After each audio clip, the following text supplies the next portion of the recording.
All right, Bang Bang. Today is Tuesday. It's September 28th. Welcome to the Dog Walk presented by Barstool Sports. Very, very, very exciting episode today for Tinfoil Tuesday. I've never been this excited. Yeah, so we got some guests on. But before we introduce our guest, Chief, we want to talk about Roman swipes. Roman swipes. This whole episode is about reproduction for the most part. Yeah. So you got to be able to have a nice, hard, working penis if you're going to be doing some reproduction. Yeah, like technically, lasting long, you don't need that for reproduction, but why not? If you're trying to reproduce, you might as well put on a good performance, right? Can't hurt. Yes, Yeah. it can't hurt, exactly. Right. And at the tailgate, a lot of people out there this Mhm. past weekend tossing around some Roman swipes, for the Yep. boys who need it. So Roman swipes are clinically proven way to last longer in bed.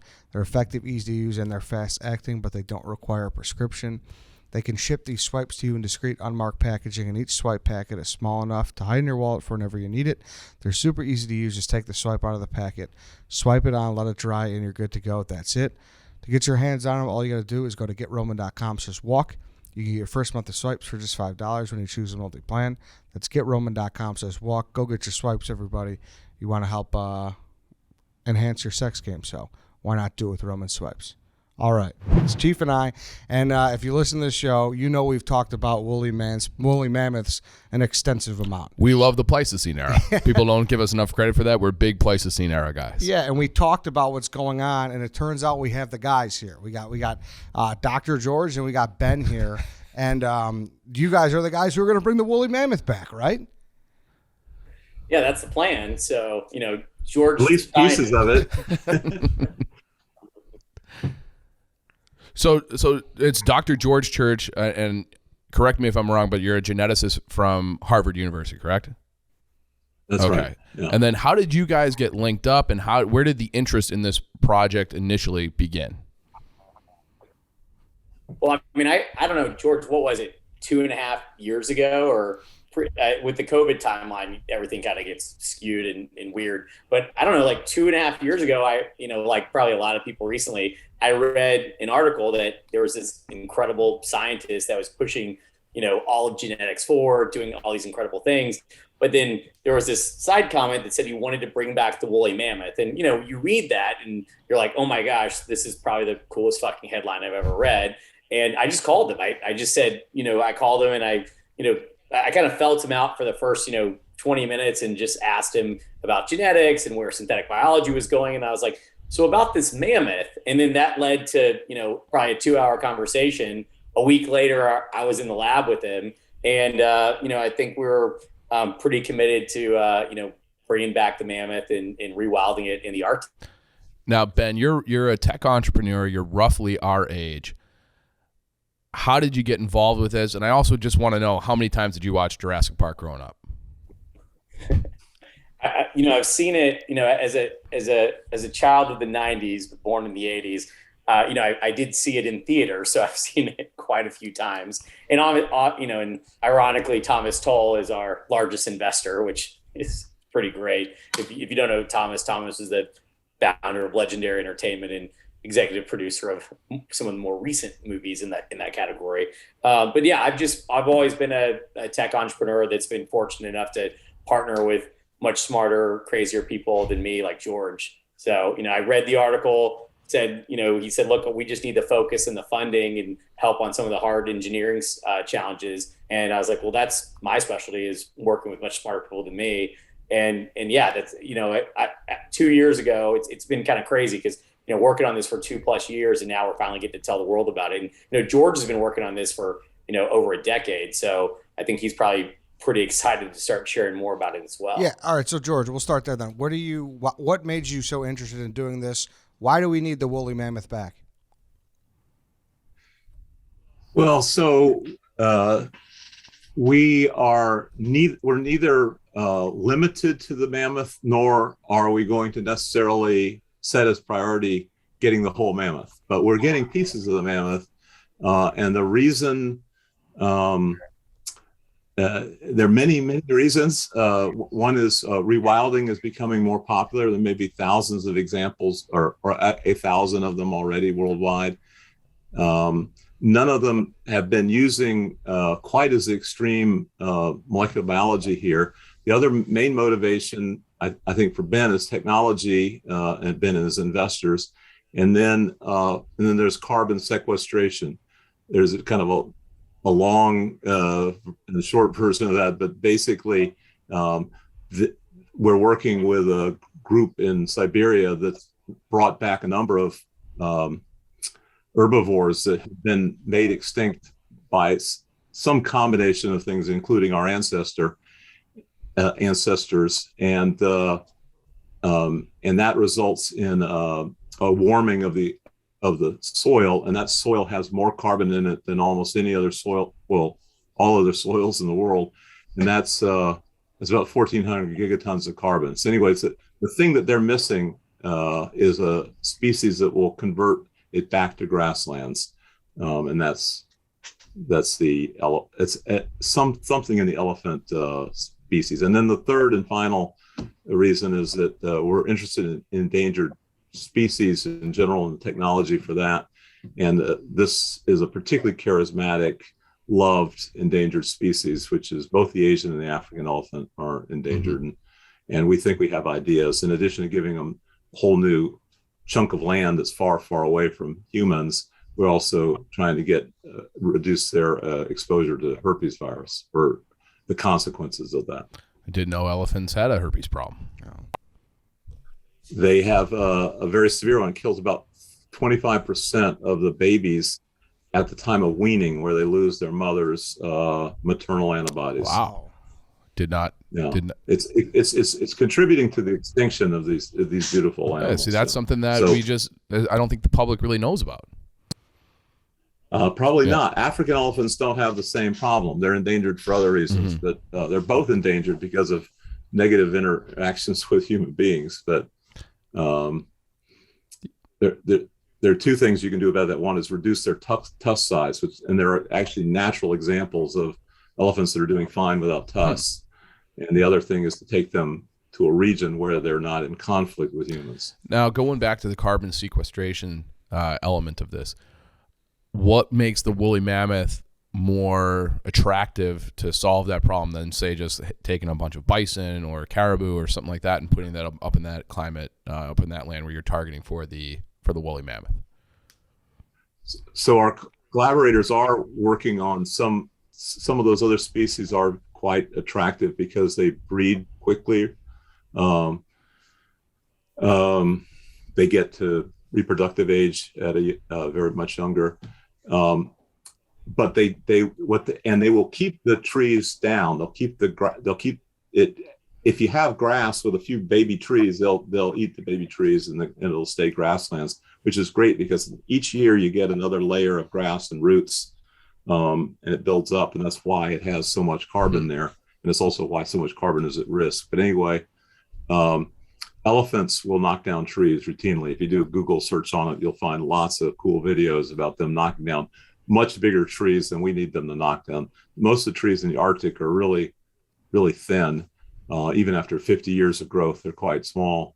So they just have to knock down those, because those are bringing down the heat because of their dark bark. Mm-hmm. They're protecting from the cold winds, both the trees and the fluffy snow, and the photosynthesis is much better, and the reflected light is much better for grass than the trees. So grass, just officially on the records, I've heard other farmers say this, where grasslands are a much more efficient way to curb to protect against carbon being emitted than trees. So we always hear about, we got to plant trees, reforestation. We should be aiming for more grasslands. Is that what you're saying? Yeah. I mean, I got nothing against trees in certain settings, like where you have orangutans in the tropical forests and things like that. But in the Arctic, most of the modeling and studies, experimental measurements, reinforce the idea that the grass, which we had there just a few thousand years ago, is a better choice. I'm glad you went on the record for what you want to do right now. I'm glad you went on the record and said that you are not anti-tree. And we are not. Colossal and George and myself are not anti-tree. Okay, officially, we'll make sure people know. We're focused on Arctic rewilding and Arctic, in helping that degraded ecosystem get back to where it was. But we are not anti-tree. What is the timeline for this? Do you guys have that? Any goals set for this? So our current goal is to have our first set of calves in 4 to 6 years, which is aggressive. Mm-hmm. George and the team have made a lot of strides on the science and the molecular biology, but Arctic rewilding is not a short term timeline. It takes 13 years for these elephants to get to sexual maturity. So there'll be a season to get them back into the Arctic. So this isn't something that's going to happen overnight. But that's kind of our current timeline. Is we're working towards 4 to 6 years. Like anything that's big and hard and challenging, that could slip a little bit, but at least that's kind of what our current kind of goalpost is. Are you working with the Russian government at all to help you with like land management or land usage, or even just to be like, hey, we might need help to protect from poachers? Well, we are working very closely with Sergei and Nikita Zimov, who run Pleistocene Park in northern Siberia. They have total cooperation from the government. The government gives them whatever amount of land that they can use, and so they've kind of been slowly growing from 16 to 160 square kilometers, which is quite a lot of land. Specifically for rewilding or restoring the herbivores.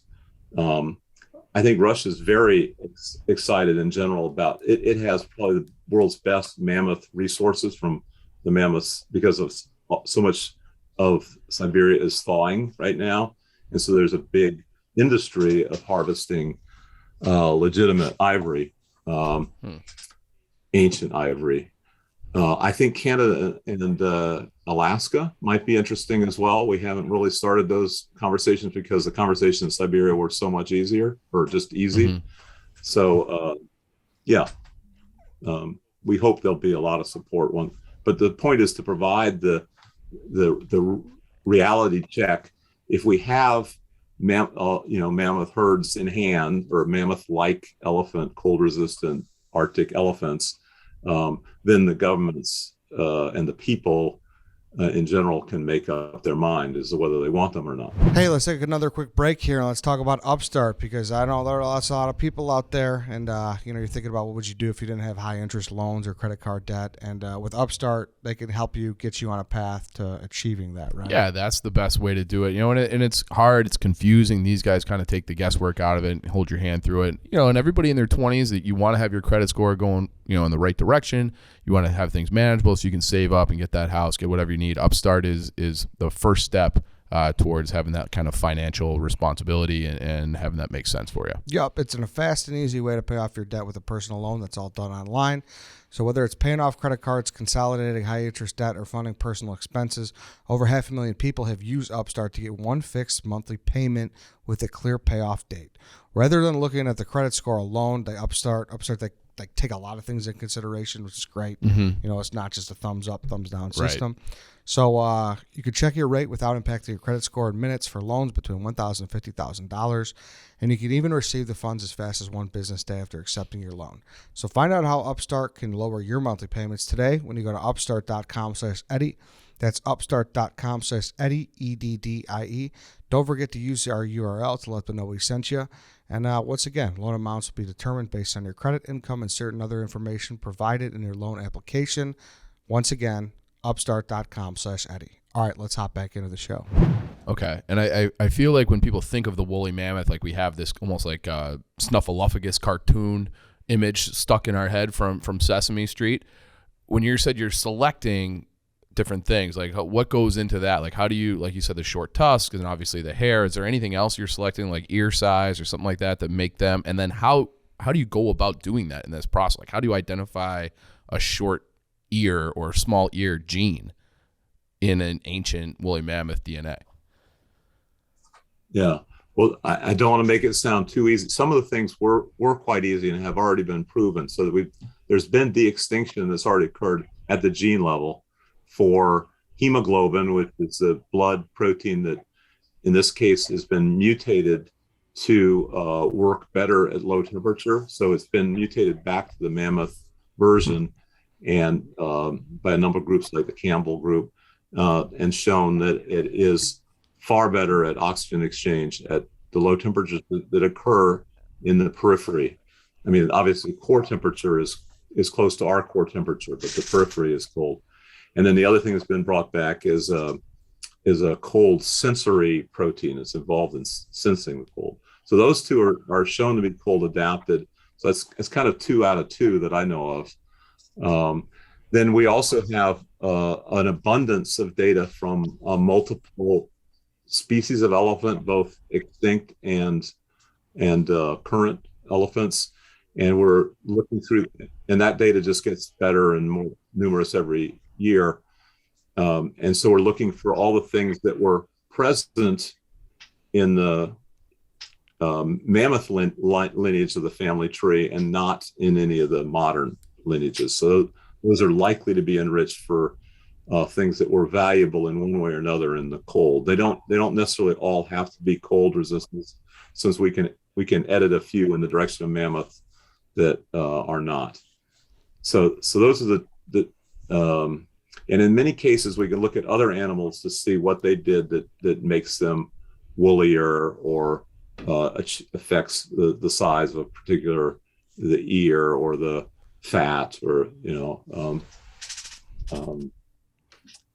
we can even look to humans. So there are humans that grow hair all over parts of their body that normally don't seem to have any hair. We have a guy like that here. I think we have three or four of us. But I mean, in the place even where my face has got skin showing, they would have hair. Hypertrichosis is called. And then we know the genes that affect obesity or even all kinds of different body fat, different parts of the body. And so it's some combination of these methods. Interesting. Now, are you worried about unintended consequences from an ecological standpoint? And are there like natural predators or other species that you're taking into account that use that land now? Like, I don't know. I feel like this is one of those things where you open up the safe and it's like something completely different than what you intended. Yeah. Well, I try to always worry about unintended consequences. I try to be the first one worrying about it. I tend to be the first on the scene for other reasons, and then it gives me plenty of time to worry about it before it's actually a problem. I mean, Jurassic Park, I think, is a good thing. It's done us the service of listing things we don't want to do. In particular, I don't want to particularly bring back small hyper carnivores or even big ones, especially. Thank you. But I think other unintended consequences. There aren't that many carnivores currently in the Arctic, and it's partly because our ancestors killed off the herbivores which they preyed upon. So probably if we bring back herbivores, there will be carnivores that wolves, for example. Of course, bringing the wolves back to Yellowstone was a really big early success story in terms of rewilding. It really changed. I mean, we'd have to take a whole nother program to describe all the cool things that happened in Yellowstone after they returned the wolves. But we're not making the carnivores. Okay. And in fact, the elephants are fairly resistant. They protect their young quite adequately, and they're even without tusks, they're quite formidable. Okay, so Series B does not include a plan to bring back the short-faced bear. Someone else might. Okay, all right. Don't do that. We're focused. We're myopically focused on the mammoth at this time, and the Series seed is focused on that, and yeah. All right, and then I guess that would be another question I get from an investor standpoint. What are investors looking to get out of this project, other than maybe like a Nobel Peace Prize if it works? Well, we're confident. We're pretty confident that that's going to work. But I mean, we kind of look at this like the Apollo program, right? And it's like that was a literal moonshot. And if you look at that, like I can't get anywhere without my phone or GPS. Well, GPS and a lot of those technologies came out of the fact that we actually went to the moon. And so we look at that very similar. There's a lot of technologies with multiplex editing, with technologies like artificial wombs and others that, we're working on. For us to be successful, we want full Arctic rewilding. So that's not small group of mammoths. It's, lots of different, herds and social groups that we introduce, right? And so for us, we've got to look at not just the science, but the scale and the engineering, with technologies like artificial wombs. And so if you look at some of these technologies, we think that there's massive applications to, not just the extinction, but to, other thoughtful, disruptive conservation, techniques. Like, how can we, grow other endangered species in labs and reintroduce them and work with small populations? How can we use some of these technologies for, other healthcare and human healthcare and whatnot? So I think there's a lot of opportunities, to advance some of the science and technologies around, genomics that come from this, both from a, wetware, hardware, and software perspective.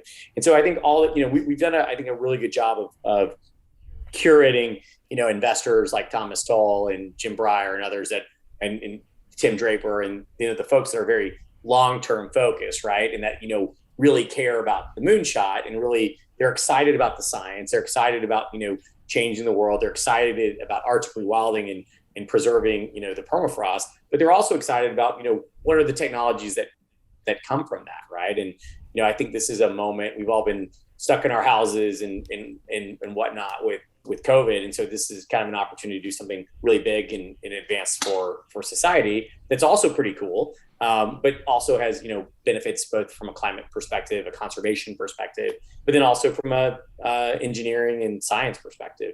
So I think that's kind of like at least kind of the vision that we've had. We're not under any pressures for monetization.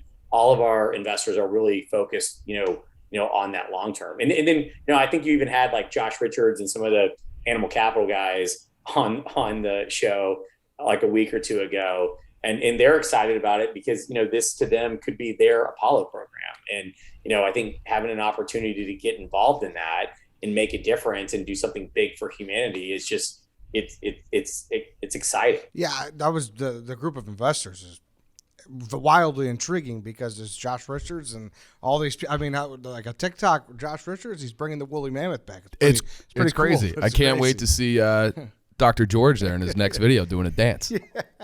Yeah. We got to get Josh and George doing some type of, on boat, ab dance. Yeah.